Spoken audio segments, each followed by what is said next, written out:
Machine एक अद्भुत खोज जो हमारी दुनिया को चलायमान बनाती है। मोटर जो गति देती है, और जनरेटर जो बिजली पैदा करता है, और ट्रांसफार्मर जो बिजली को हमारे घर तक सुरक्षित पहुंचाता है। तो ये सब है मशीनों की करामत। Welcome to our new series, वो है DC machine and transformer.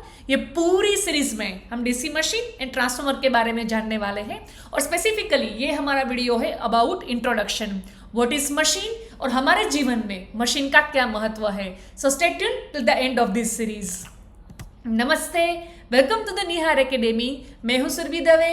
Engineering, maths as well as physics के लेटेस्ट अपडेट के लिए don't forget to subscribe and share with your friends. तो चलिए आज हमारी नई सीरीज की शुरुआत करते हैं। तो सबसे पहले आज हम सीखेंगे कि व्हाट इज मशीन।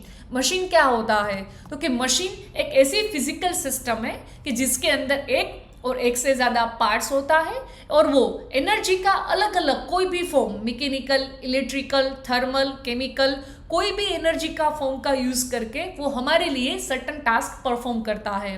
तो उसको हम बोलते हैं मशीन।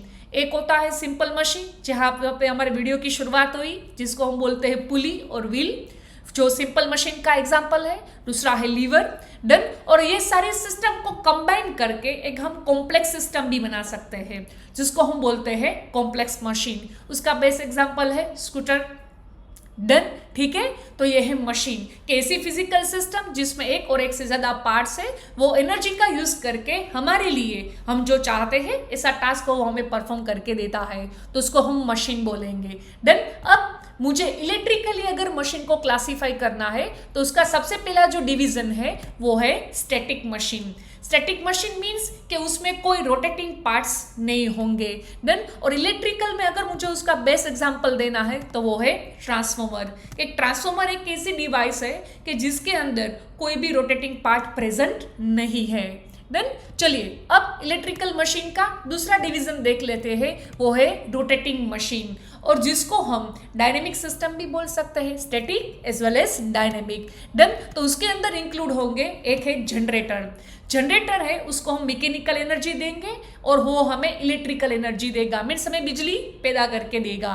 और दूसरा है वो है मोटर, जिसको हम इलेक्ट्रिकल एनर्जी देंगे और वो हमें मैकेनिकल एनर्जी आउटपुट में देगा, डन। और दोनों में दोनों टाइप अवेलेबल है, दोनों एसी पे भी चलते हैं, अल्टरनेटिंग करंट पे भी चलते हैं, और डायरेक्ट करंट में भी चलते हैं, डन। एज आई प्रॉमिस कि ये पूरी series DC machine and transformer को डेडिकेटेड है, डन। तो वन मोर टाइम पूरा क्लासिफिकेशन मैं आपके सामने रख देती हूँ कि इलेक्ट्रिकल मशीन को हम दो पार्ट में डिवाइड करेंगे, static as well as rotating. Static के अंदर होगा ट्रांसफार्मर और रोटेटिंग के अंदर होगा जनरेटर एंड मोटर, डन। अगर मुझे ये अगर इसे और फर्दर क्लासिफाई करना है तो मैं फिलहाल डीसी पोर्शन को ही कवर करूंगी, बिकॉज हमारी ये पूरी सीरीज डीसी पे फोकस है। तो अगर मुझे डीसी मशीन के टाइप के बारे में जानना है, डन, तो डीसी मशीन है उसमें दो टाइप होंगे। एक होगा सेपरेटली एक्साइटेड, जिसमें field winding as well as armature दोनों को हमें अलग अलग सप्लाई का प्रोविजन करना पड़ेगा। और दूसरा है सेल्फ एक्साइटेड, कि जिसमें हमें फील्ड वाइंडिंग को अलग से सप्लाई देने की कोई जरूरत नहीं है, दोनों को हम एक सिंगल सप्लाई से ही चलाएंगे, डन। अब सेल्फ एक्साइटेड जो मशीन होते हैं उसके अंदर तीन पार्ट पड़ेंगे according to connection between armature and field winding. तो सबसे पहला है शंट, कि जिसमें फील्ड वाइंडिंग आर्मेचर की कंपैरिजन में पैरेलल में होता है। सीरीज, जिसमें armature as well as field winding दोनों सीरीज में होते हैं। और तीसरा है कंपाउंड, वो है combination of shunt and series, कि अगर फील्ड वाइंडिंग पैरेलल में भी होगी और सीरीज में भी होगी तो उसको हम कंपाउंड वाउंड मशीन के नाम से जानते हैं। और कंपाउंड वाउंड में भी सीरीज वाइंडिंग के कनेक्शन के हिसाब से हम डिवीजन करेंगे। एक है क्यूमुलेटिव कंपाउंड, दूसरा है डिफरेंशियल कंपाउंड, और भी सब टाइप है, वो है long shunt and short shunt. ये पूरा है classification of the DC machine. ये पूरे सीरीज में हम एक एक मशीन को डिटेल में with applications, graphical representations as well as with diagram सीखने वाले हैं. So you are humbly requested to stay tune till the end of this series. और चलिए अब हम एप्लीकेशंस की ओर आगे बढ़ेंगे कि हमें सबसे पहले स्टैटिक वाला देखा था. तो स्टैटिक में दो ट्रांसफॉर्मर होते हैं.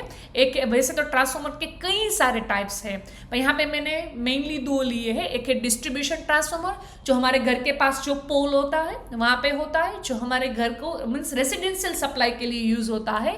और दूसरा होता है पावर ट्रांसफॉर्मर जो सब स्टेशन में होता है और वो लार्ज पावर को हैंडल करने के लिए है. और अगर रोटेटिंग मशीन की बात करूँ तो सबसे ज़्यादा इंडस्ट्री में कोई मोटर यूज होती है तो वो है इंडक्शन मोटर. देन उसका यूज पंप्स, कंप्रेशर्स, कन्वेयर्स, काफ़ी जगह पे इंडस्ट्री भी सर्टन प्रोसेसेस में भी इंडक्शन मोटर ही होती है. दूसरी मोटर है सिंक्रोनस मोटर जिसको हम पावर फैक्टर को करेक्शन करने के लिए सबसे ज़्यादा यूज़ करते हैं. अल्टरनेटर जिसको हम एसी जनरेटर भी बोलते हैं, तो हम पावर जनरेटिंग स्टेशंस में अल्टरनेटर का यूज़ करते हैं. नेक्स्ट है डीसी सीरीज मोटर जिसका यूज़ हम trains as well as trolley bus में करते हैं जहाँ पे हाई स्टार्टिंग टॉर्क की रिक्वायरमेंट है. वो सभी जगह पे हम डीसी सीरीज मोटर का यूज़ करते हैं. और लास्ट है सिंगल फेस इंडक्शन मोटर. तो हमारी घर की मेजोरिटी ऑफ द अप्लायंसेस कि जहाँ पे मोटर का यूज़ हुआ है तो वो उसमें सिंगल फेस इंडक्शन मोटर का यूज़ होता है, जैसे कि fan, washing machine, then mixer grinder, ये सारी चीज़ों में हमें सिंगल फेस इंडक्शन मोटर देखने को मिलती है. That's it for the today. Once again, thank you for the watching and don't forget to subscribe and share with your friends.